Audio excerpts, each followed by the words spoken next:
Bonjour tout le monde, bienvenue dans notre 5e épisode sur notre suite de la Midrash à la chrétienne. Et aujourd'hui, on est sur une continuité du premier mot de la Bible, que c'est Bereshit. Et la dernière fois, on a vu quelques déclinaisons de ce mot, très simples comme déclinaison, on a simplement écarté les mots. C'était beau parce que ça donne une bombe atomique très belle de la création du monde, mais également du plan du Seigneur de toute la création jusqu'à l'Apocalypse carrément. Et aujourd'hui, on va inverser quelques lettres et voir qu'est-ce que ça donne en soi. C'est l'amusement qu'on a parlé dans les derniers épisodes, de que l'hébreu, on peut faire ce type de méthodologie. Et parfois, les mots sont très intéressants. On voit comment ça se fait à l'inverse. Peut-être qu'il y a des connexions. Moi, je ne connais aucune des choses qui va être apparue ici. J'ai vu parce que j'ai dû les mettre, mais je ne comprends rien de ce que c'est écrit. Donc, ça va être une surprise tant pour moi et pour moi. C'est à toi, mon ami. Oui, alors là, on va, comme tu dis, un peu faire de permutations, un peu ça, changer les lettres. Voilà. Et puis, donc, la dernière fois, on avait vu Bar Hachit ou Bara Shit, un fils j'établirai, puis il créa, il fonda. Ok. Je dis quand même juste un mot, je ne l'avais pas dit la fois passée, mais ça fait rien. Il créa, c'est le même mot qu'on va trouver après Dieu créa. Ah, c'est le deuxième mot, c'est le non? deuxième mot, dit, oui. le deuxième mot du premier verset biblique. Bara, hein, c'est Bereshit bara. Et c'est ce verbe-là, bara, il créa, qui est donné. Et ce verbe, en hébreu, il a une particularité qu'on ne trouve pas dans les langues indo-européennes. Ok. Parce que nous, on ne parle pas. Il créa. Ouais. Mais quand je dis je crée quelque chose, je crée toujours quelque chose à partir d'une matière qui existe. Oui. Et tu transformes presque. Tu transformes. Tandis que l'hébreu, quand il utilise le terme bara, ça veut dire créer ex nihilo. Ah, du rien. Créer à partir de rien. Ok. C'est ce que Dieu a fait finalement. Et c'est ce que Dieu a fait. Voilà. Dans les religions gréco-latines, on suppose que la matière existe de toute éternité. Donc c'est pour ça qu'on n'a pas dans nos langues un verbe pour créer à partir de rien. Également, non, on ne peut même pas faire ça déjà. On n'a pas la capacité ni scientifique d'aujourd'hui de créer des choses du rien. Ah non, bah non. Et ça sort de notre tête. Ouais. Même quand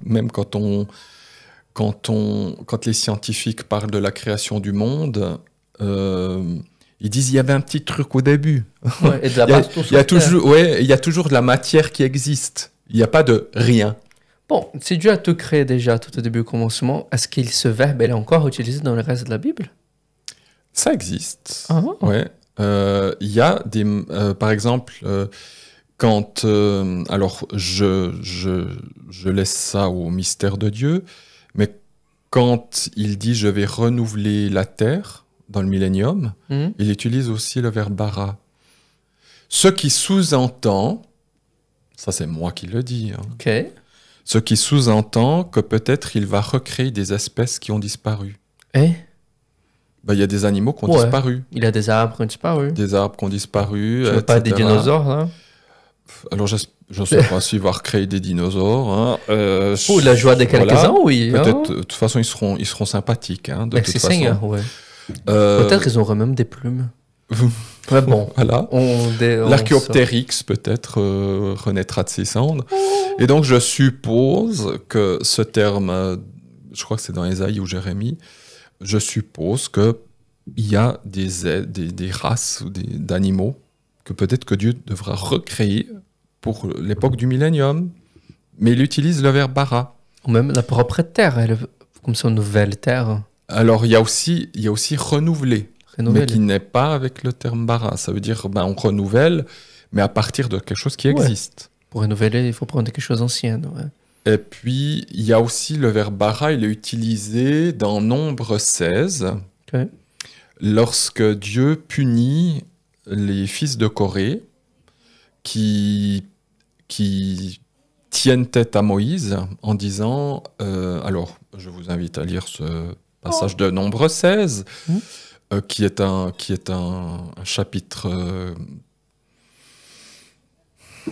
très à la mode, j'ai envie de dire, des gens qui disent pourquoi tu es à notre tête, il n'y a pas que toi qui peux diriger, enfin voilà. Ah, des rebelles. Ou des rebelles. Ok. Et Moïse et Aaron disent c'est Dieu qui nous a établis, c'est pas nous qui avons choisi. Hein. Et là, Moïse va dire très bien, demain, c'est Dieu qui va choisir, qui dit vrai. Et c'est là où il y a 250 fils de Corée, puis aussi de Ruben, qui se mettent ensemble et qui vont tenir des cassolettes. Et puis il dit, tenez-vous, demain nous allons nous tenir devant l'Éternel. Et puis c'est lui qui va juger. Et le texte dit, Moïse dit, nous allons voir si Dieu ne va pas créer une situation folle ou merveilleuse. Et c'est vraiment le terme bara. Ça veut dire que il peut arriver que Dieu crée quelque chose à partir de rien pour le jugement. C'est qu'il n'utilise pas quelque chose qui existe. Et là, qu'est-ce qui va se passer? Les 250 rebelles vont mourir instantanément dans un trou. Alors, c'est une création, c'est quelque chose qui n'est pas naturel. C'est pas... ça sous-entend qu'il n'y a pas eu un tremblement de terre, ou c'est pas... C'est fondu. Voilà, c'est vraiment Dieu qui a créé quelque chose à partir de rien. Ce qui sous-entend qu'il peut y avoir des fléaux de Dieu qui ne sont pas naturels. Il y en a qui sont naturels, et il y en a qui ne sont pas naturels. Comme l'Égypte, là. Mais là. Ce sont des créations de Dieu. Donc voilà, bon. Donc oui, le verbe bara, voilà, où dès qu'on touche un truc, on tire toute la bibliothèque avec. Il y a tout qui nous tombe dessus. Toutes les notes et pas des pages qui deviennent des livres entiers. Voilà. Alors, on n'a pas commencé. Allez, les prochains mots. Le prochain mot, voilà, on a un peu... Vous pouvez aller vérifier, c'est toujours B. Le B qui était au début, oui. Voilà, le B qui était là, hop, on le met là et on met ici un espace. Ok. Alors on a roche, bait. Ah, le bait, c'est la maison. Bait, c'est la maison. Ouais. Roche, c'est la tête. Ah, comme la roche. Comme la... En français, oui, mais pas en hébreu. Non, c'est pas en hébreu, ok, désolé. C'est vrai, roche. Ça paraît, ouais. Ce qui est sympa, c'est que le mot roche, rocher. Oui, en français. C'est une image de Dieu, du Seigneur. Ouais, c'est lui-là notre roche, non? Et puis, c'est la roche, la pierre angulaire, la tête. Ouais. Donc, je ne sais pas s'il y a un lien avec le français, voilà, tout ça, rocher, roche. Mais bon, roche signifie en hébreu la tête. Ok. Bait maison. Oui, oui, la tête. La tête. Ok. Et donc, roche bait, en hébreu, c'est tête de maison. Ah. Ou la tête de la maison. Ok. Tête de maison. Ça veut dire le père. Ou par exemple la façade. Oui, le père qui est la tête de la maisonnée, qui est le chef de la maison. Ça peut se traduire aussi chef de maison. Ok. Roche, c'est la tête, c'est le chef. En hébreu, roche, c'est aussi chef. En français, on dit un couvre-chef. Ah. On dit un couvre-tête, mais aussi un couvre-chef. Parce que la tête, c'est le chef. Ok. Capita, caput. Oui, caput, en latin. Alors, qu'est-ce que nous dit Hébreux chapitre 3, verset 3 ? En effet, toute maison est construite par quelqu'un. Dieu est celui ayant tout construit. Bereshit, au commencement, Dieu créa. Ouais. Donc, c'est celui qui a tout construit. Mais le Messie est comme fils sur sa maison. Il est le chef de sa maison. C'est lui qui construit sa maison, qui est le chef de sa maison. Et c'est quoi la maison dans le Nouveau Testament ? Jésus est le chef de la maison, mais c'est quoi ? Un autre terme pour maison. Maison, dans ma tête vient l'église, oui. Mais je pense à des tentes qui c'est nous-mêmes aussi. Non, c'est l'église ? C'est l'église. Ok. Jésus est le chef de sa maison, de laquelle maison nous sommes. Donc nous sommes sa maison, c'est l'église. C'est un autre terme, on va utiliser le mot ecclésia, mais nous sommes la maison de Dieu.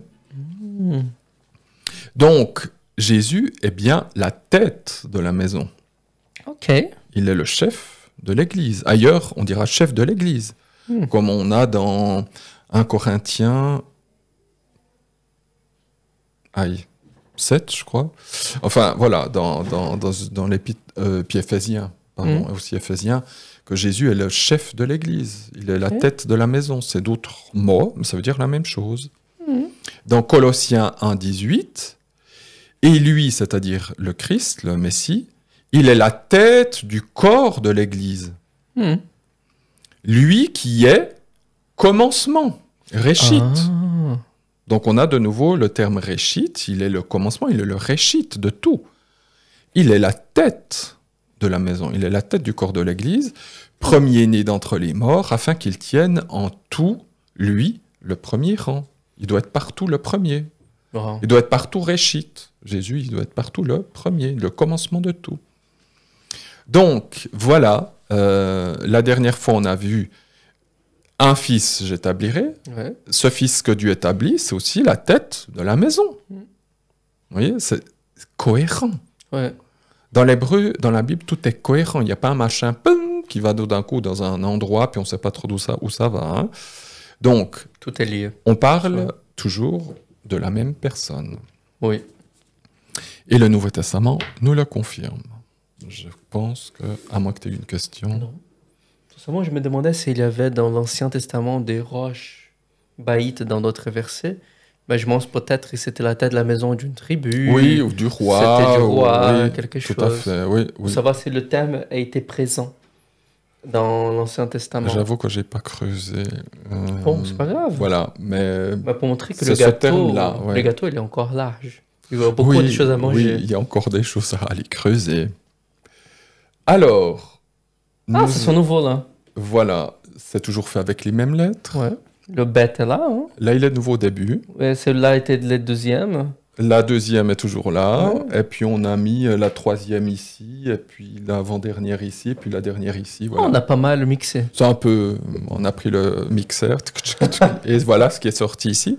Berit Esh. Ok.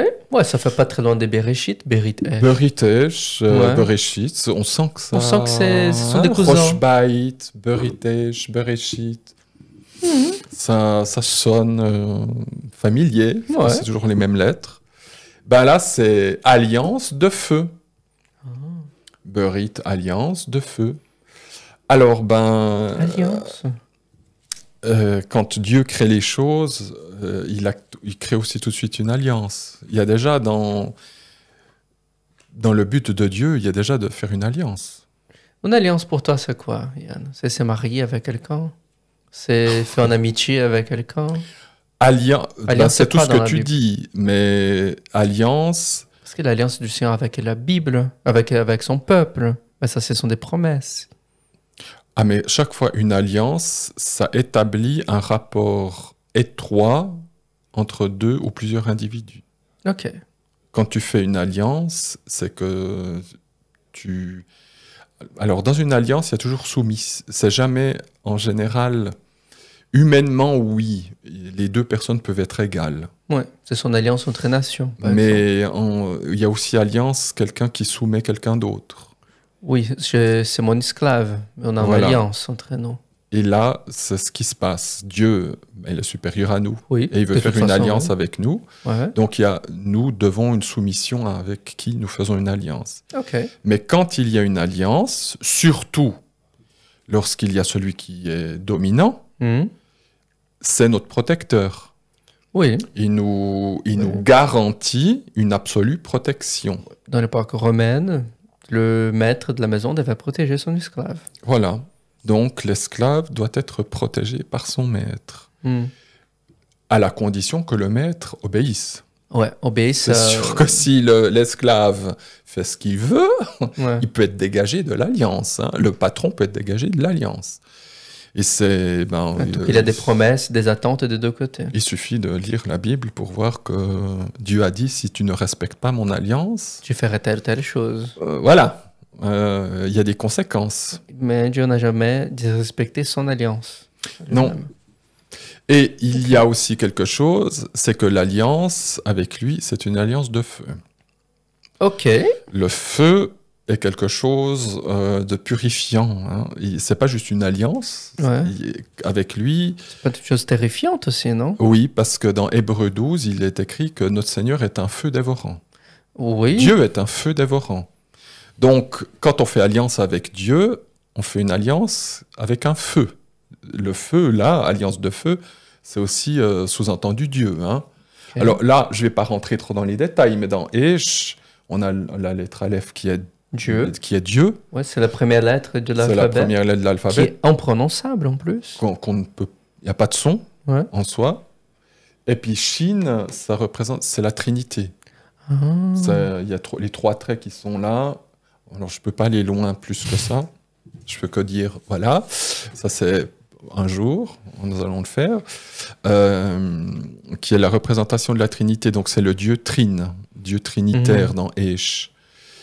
Et on sait qu'on ne peut pas s'approcher de Dieu, du Dieu trinitaire, s'approcher du Dieu, on ne peut pas s'approcher comme ça. Hein. Au lieu que la Bible dit même, si on les voit, on brûle. On brûle, c'est pour ça. Dieu est un feu dévorant. Et quand on s'approche de Dieu, on s'approche d'un feu. Nous, on perd cette idée que quand on se convertit, on s'approche d'un Dieu qui brûle. C'est pas juste un Dieu sympathique. C'est un Dieu qui va nous brûler. Et en Genèse 15, quand Dieu fait une promesse à Abraham, il conclut une alliance avec Abraham. Justement, c'est ces mots-là? Ah oui. Ok. C'est le mot berit.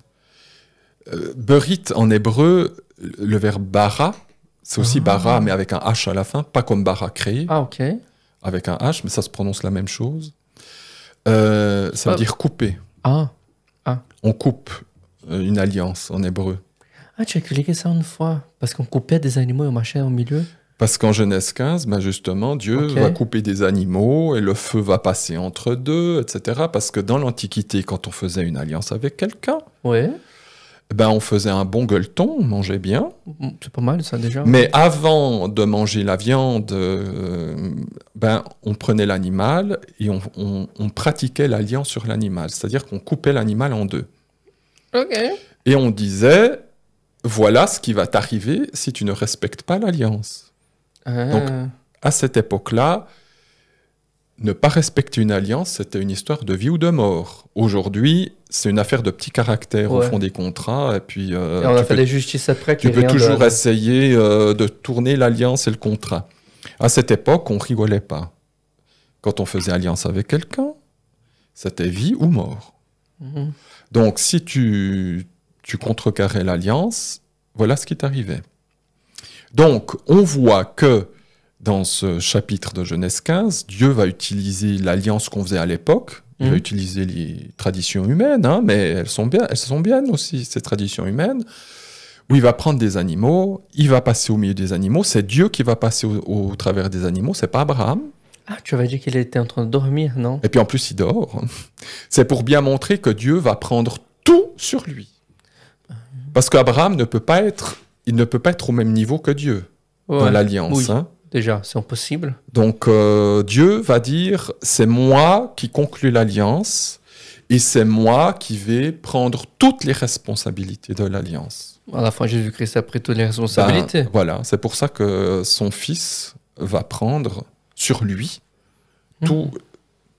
toutes les choses positives et négatives de cette alliance. Et il est dit au verset 17 de Genèse 15, « Lorsque le soleil se coucha, il fut une obscurité, et voici un four de fumée et une torche de feu passa entre les morceaux de viande. » Ok. Je fais rapidement le midrash, parce que c'est bien joli que le soleil se couche et puis que Dieu passe entre les animaux. Ouais. Qu'est-ce que ça signifie? Dans la pensée biblique, le soleil se couche, ça veut dire quoi? Ça veut dire qu'on commence une nouvelle journée. Okay. Le jour commence au moment du coucher du soleil. Chez nous, c'est le matin. Ouais.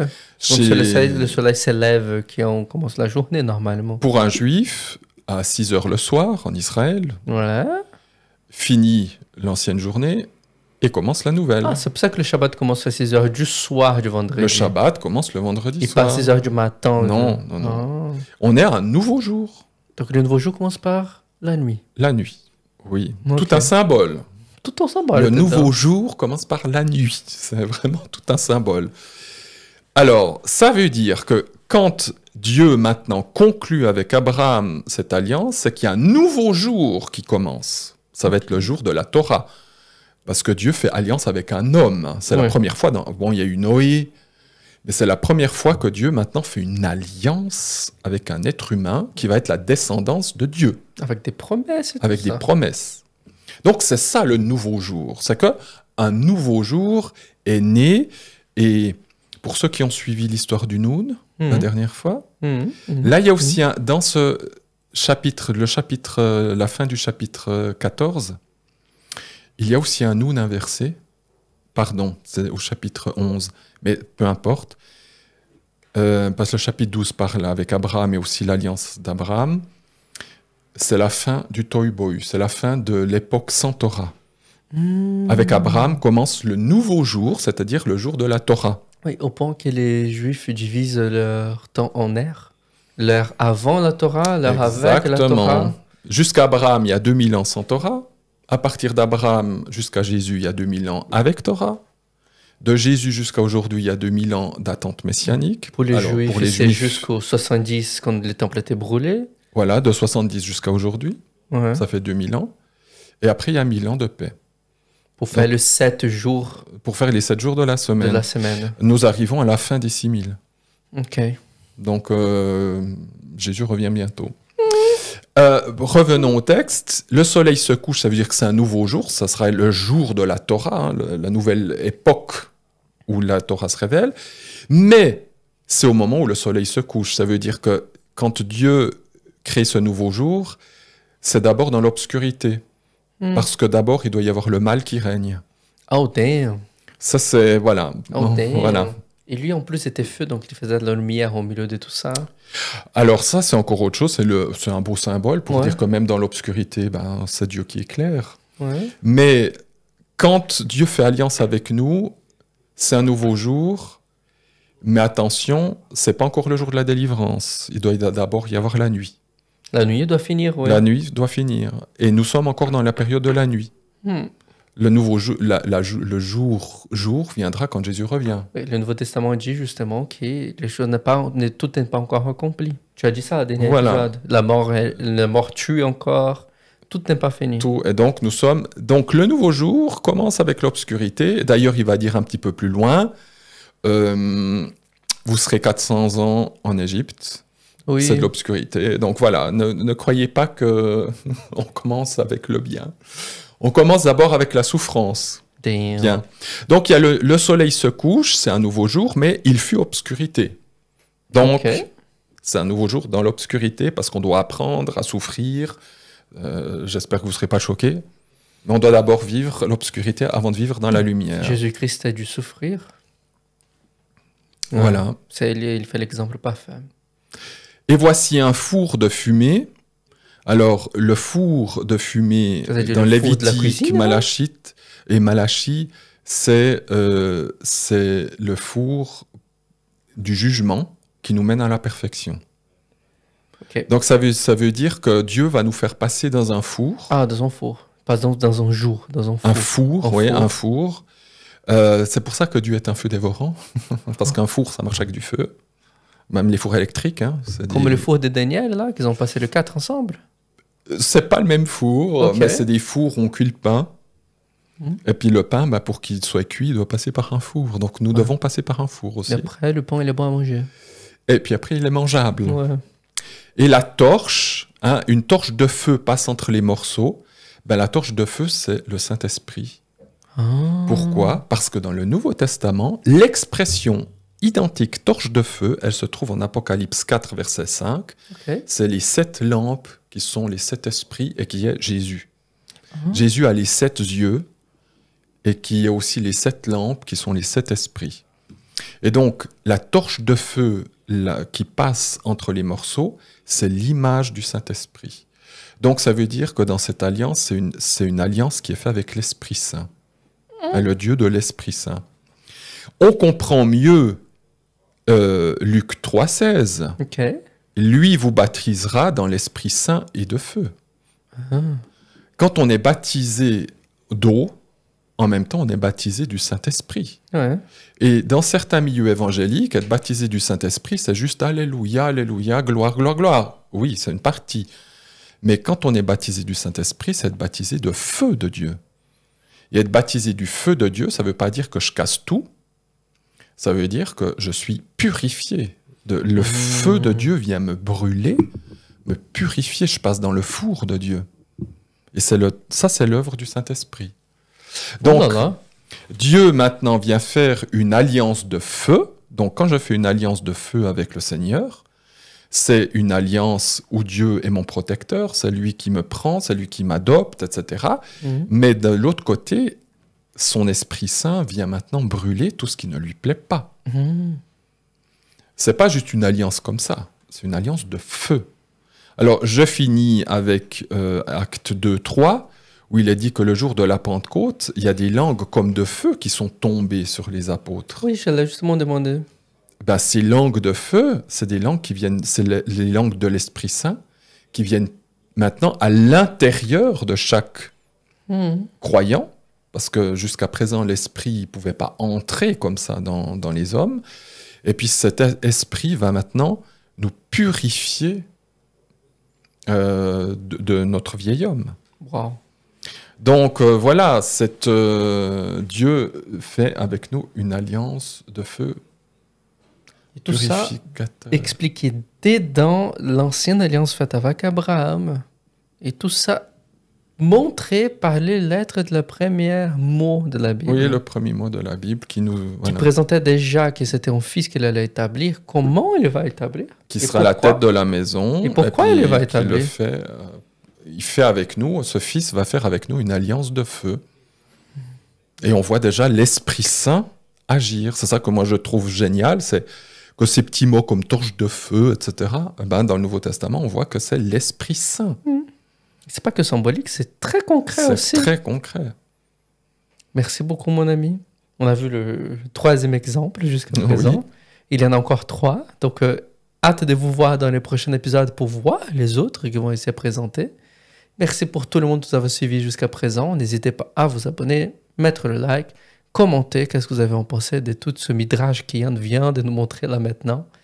Et si vous avez aussi des conseils, d'autres choses que vous voulez qu'on puisse en faire. Si vous avez même vous-même découvert d'autres mots en faisant la transformation entre les transformations. C'est quoi les noms? Permutation. Permutation entre les lettres. N'oubliez pas non plus la sonnette. En tout cas, merci beaucoup et à la prochaine. Au revoir. À tout bientôt.